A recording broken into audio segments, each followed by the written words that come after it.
आज हम बात करेंगे European entry in Indian politics की। दोस्तों, मुगल एम्पायर की शुरुआत में यूरोपियन कंट्रीज ने ट्रैवलर्स और ट्रेडर्स को भेजना शुरू किया। यूरोपियन कंट्रीज भारत को एक अमीर देश के रूप में देखते थे, इसलिए उन्होंने भारत में ट्रेड करने का सोचा।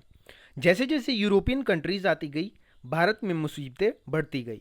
यूरोपियन कंट्रीज ने धीरे धीरे भारत को रूल करना शुरू कर दिया।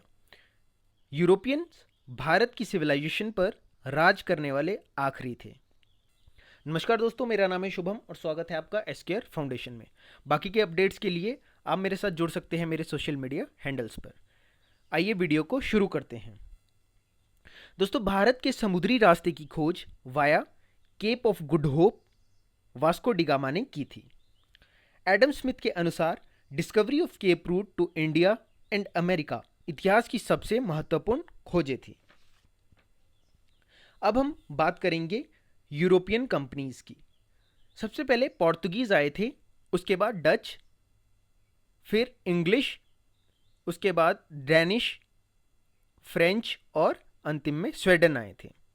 तो आइए आज हम इस वीडियो में डिस्कस करेंगे पोर्तुगीज ईस्ट इंडिया कंपनी के बारे में। 1498 में एक पोर्तुगीज ट्रैवलर वास्को डिगामा को अरब नेविगेटर अब्दुल माजिद द्वारा कैलिकट पोर्ट पर पहुंचाया गया। वास्को डिगामा का स्वागत एक हिंदू किंग जैमोरियन ने किया। वास्को डिगामा ने कैनानोर में एक ट्रेडिंग फैक्ट्री को एस्टैब्लिश किया। कैनानोर, कोचिन और कैलिकट पोर्तुगीज के इंपॉर्टेंट ट्रेड सेंटर्स बन गए। 1505 में फ्रांसिस्को डी अल्मीडा को पोर्तुगीज का पहला गवर्नर अपॉइंट कर दिया गया। अल्मीडा पोर्तुगीज को इंडियन ओशियन का मास्टरमाइंड बनाना चाहता था। अल्मीडा ने ही ब्लू वाटर पॉलिसी को शुरू किया था। 1509 में एक न्यू गवर्नर को अपॉइंट कर लिया गया, जिसका नाम अल्फेंसो डी एल्बुक्वेर्के था। अल्फेंसो ने अपनी कैपिटल कोचिन को बनाया था। 1510 में अल्फेंसो ने बीजापुर के सुल्तान यूसुफ आदिल शाह से गोवा छीन लिया था। अल्फेंसो ने गोवा में सती को अबॉलिश कर दिया था। 1529 में नीनो डी क्यूना को गवर्नर बना दिया गया। नीनो डी क्यूना ने कोचिन की जगह गोवा में अपना हेडक्वार्टर्स बनाया था। भारत में प्रिंटिंग प्रेस को पोर्तुगीज ने ही इंट्रोड्यूस किया था। 1556 में गोवा में सबसे पहले प्रिंटिंग प्रेस को स्टार्ट किया गया था।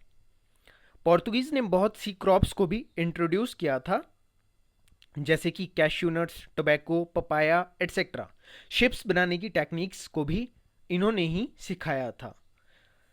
अब हम बात करेंगे कैसे पोर्तुगीज ने मुगल्स का फेवर लूज किया और कैसे इनका डिक्लाइन होना शुरू हुआ। 1608 में कैप्टन विलियम हॉकिंस अपनी शिप हेक्टर के साथ सूरत पहुंचा। पोर्तुगीज ने हॉकिंस को मुगल कोर्ट में पहुंचने से रोका, पर वह नहीं रोक पाए।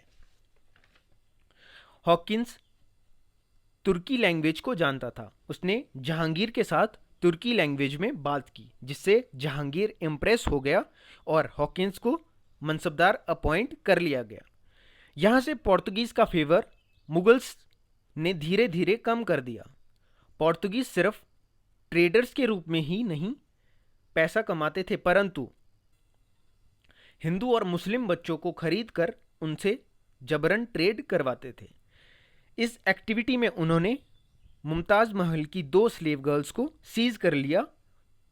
इसी के बाद से ही शाहजहां ने बंगाल के गवर्नर कासिम खान को ऑर्डर दिया कि पोर्तुगीज के खिलाफ एक्शन लिया जाए।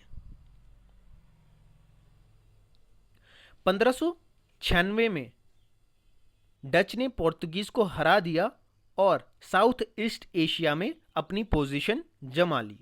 1612 में ब्रिटिश ने पोर्तुगीज को हराया और सूरत को कैप्चर कर लिया और वहां पर फैक्ट्री एस्टेब्लिश कर दी। 1632 में मुगल ने हुगली को सीज कर लिया। 1739 में मराठास ने सल्सेट एंड बेसिन को पोर्तुगीज से कैप्चर कर लिया।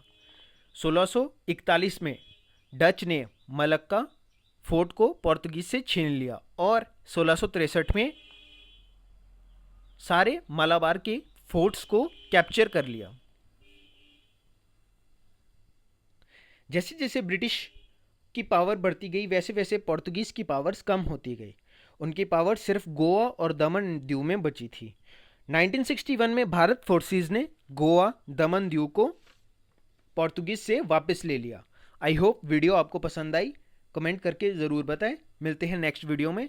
जय हिंद।